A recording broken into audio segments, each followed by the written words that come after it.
Hey guys, it's Sean here, and in this video, I want to talk about quality score and ad rank and how you can lower your costs. Now, a quality score is really Microsoft's way of determining how quality your ads are, your keywords are, your landing page experience. How relevant are you to the user experience? And I know this little line here says quality score is not used to determine ad rank, but I'm going to show you at the end of this video why I like to go by quality score to really understand if my ads are going to do well or not.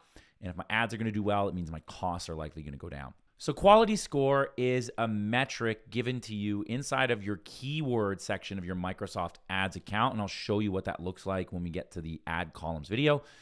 But essentially, you're looking for a score of at least 7 or higher. The higher the score, the better.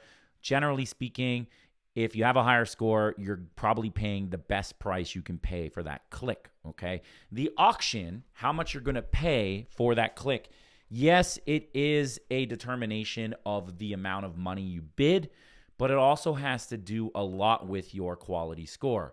And we're gonna talk about that, okay? I know that this says it doesn't, but you'll see what I mean by the end of this video. So a quality score is your expected click-through rate, meaning how many times is your ad shown versus how many clicks do you get. So if your ad shows up on Microsoft 100 times and you get 10 clicks, your CTR, your click-through rate, is 10%. If your ad shows 100 times and gets 3 clicks, your CTR is 3%. The higher, the better, okay? And every niche is different. But if you follow my strategies over time, you should be able to get a CTR north of 10, which is going to be outstanding, okay? It also then has to do with ad relevance. This is why in a previous video, we talked about using that curly bracket keyword, right? Because the more relevant your ad is to the user, the better quality score you get. So relevance is often determined by the keyword being in the ad itself, okay? And the likelihood that a user is going to click on that ad. And then finally, the landing page experience, all right? That's going to be, are your keywords on the landing page? I mean, you do have below the fold content, hint, hint. I would use that content to put some of your best keywords in there, okay? Does your headline call out a keyword specifically? For example, in the rent-to-own niche, it makes sense to have the word rent-to-own. That's probably going to be in a lot of your keywords, right? Does your website load fast? Does it have a good mobile experience? Does it have a good user experience, okay? So let's read a little bit more about these things. Expected click-through rate score, okay? So again, this is going to be about getting a higher click-through rate. Now, how do you do that? This is going to be related a lot to your ad and your ad relevance, okay? If somebody's searching for rent-to-own apartments and your ad is about home ownership, it's not really congruent. If somebody's searching for rent-to-own apartments and your ad says rent-to-own apartments, they're likelier to click. If you use some of those buzz keywords like the year, cheap, no money down, pet friendly, bad credit available, you're likelier to get more clicks, okay?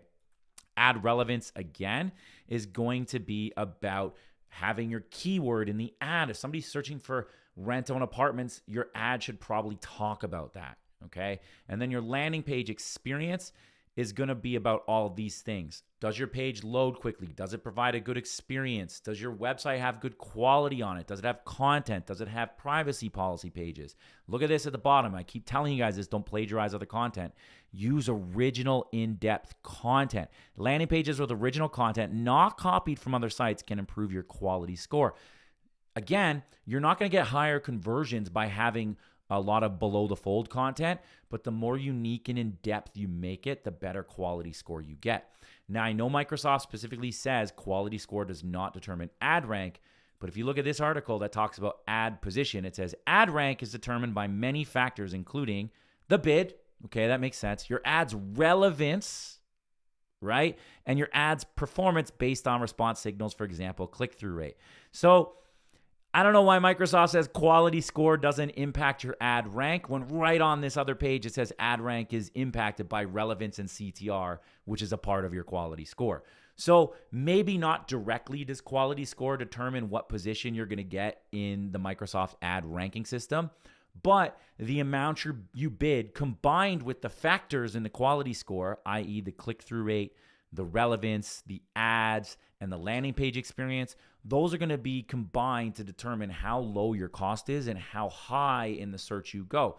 The ad rank, as you can see here, the higher you are on the searches, the more clicks you're going to get. So if you can get to the top of the page and pay the least amount of money for it, you're going to get a ton of traffic. If you're all the way down in like position 12 and somebody has to go to page 6 to find you, you're not going to get a lot of clicks and you're going to pay a lot of money for that, okay? So focus on creating highly relevant ads, increasing your click-through rate, having a page that is super relevant and provides a good experience and has original, unique content.